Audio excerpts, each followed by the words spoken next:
Hello बच्चों, ये प्रश्न को देखते हैं। तो प्रश्न में दिया है एक मिश्रण में उपस्थित कपूर तथा बेंजोइक अम्ल को आसानी से पृथक किया जा सकता है। यहाँ पे 4 विकल्प दे रखा है, ए, बी, सी तथा डी। आइए मुख्य अवधारणा की चर्चा करते हैं। मुख्य अवधारणा। तो प्रश्न में क्या दिया है, एक मिश्रण में उपस्थित कपूर तथा बेंजोइक अम्ल को आसानी से पृथक किया जा सकता है। तो किसके द्वारा हम कपूर तथा बेंजोइक अम्ल को आसानी से पृथक कर सकते हैं, यह हमें बताना है। तो यहाँ पे हमें 4 विकल्प दे रखा है। तो पहला हमें क्या दे रखा है, उत्पादन द्वारा। तो उत्पादन द्वारा हम इस मिश्रण को पृथक नहीं कर सकते हैं, क्योंकि इसमें क्या होता है कि जब हम ये अपने मिश्रण को गर्म करेंगे तो यहाँ पे जो हमारा कपूर है यह हमारा क्या होगा, वाष्प में बदल जाएगा। तो यानी कि इसको गर्म करने पे जो हमारा कपूर होता है वह क्या होगा, वाष्प में बदल जाएगा। और जब हम ताप को बढ़ाएंगे इसको वाष्पित करने के लिए, तो इसमें क्या होगा, कुछ न कुछ हमारे बेंजोइक अम्ल की भी वाष्प बनेगी। तो वह क्या होगा, कपूर के वाष्प के साथ वाष्पित में पहुंच जाएगा। तो यानी कि दोनों क्या हो जाएंगे, मिश्रित हो जाएंगे। तो यहाँ पे हम क्या कर सकते हैं, उत्पादन द्वारा हम इसको पृथक नहीं कर सकते हैं, इसलिए यह विकल्प हमारा गलत होगा। तो दूसरा विकल्प में क्या दे रखा है,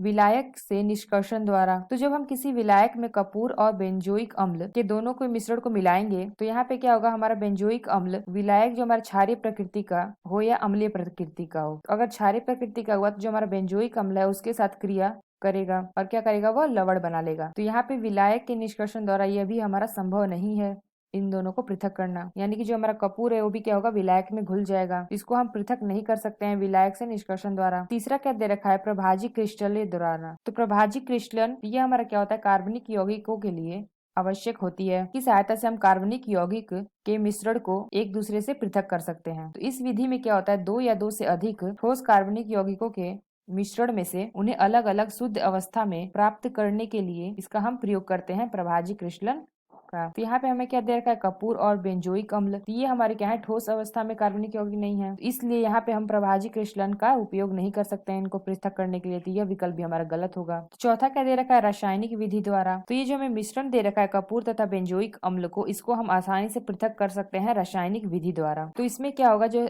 हम कोई एक ऐसा रसायन ले लेंगे जो कि क्या करेगा, बेंजोइक अम्ल से क्रिया करेगा और क्रिया करने के पश्चात बेंजोइक अम्ल को हम अलग कर लेंगे। और जो हमारा कपूर है वो ज्यादा क्रियाशील नहीं होगा, तो वह जो हमारा पदार्थ है जो हमारा बेंजोइक अम्ल से क्रिया किया है, तो ऐसा हम पदार्थ उसमें यूज करेंगे जो हमारा क्या हो, कपूर से क्रिया ना करे। तो यानी कि यहाँ पे हमारा कपूर अलग हो जाएगा और बेंजोइक अम्ल हमारा अलग हो जाएगा, और बेंजोइक अम्ल को पुनः हम उस पदार्थ से पृथक कर लेंगे। तो यह प्रक्रिया से हम क्या कर सकते हैं, कपूर तथा बेंजोइक अम्ल को आसानी से पृथक कर सकते हैं। यानी कि रासायनिक विधि द्वारा कपूर तथा बेंजोइक अम्ल को पृथक कर सकते। तो आइए अपना विकल्प देखते हैं कौन सा विकल्प सही है। जो हमारा डी विकल्प दे रखा है, रासायनिक विधि द्वारा, तो यह विकल्प हमारा सही होगा। आशा करते हैं आपको समझ में आया होगा। धन्यवाद।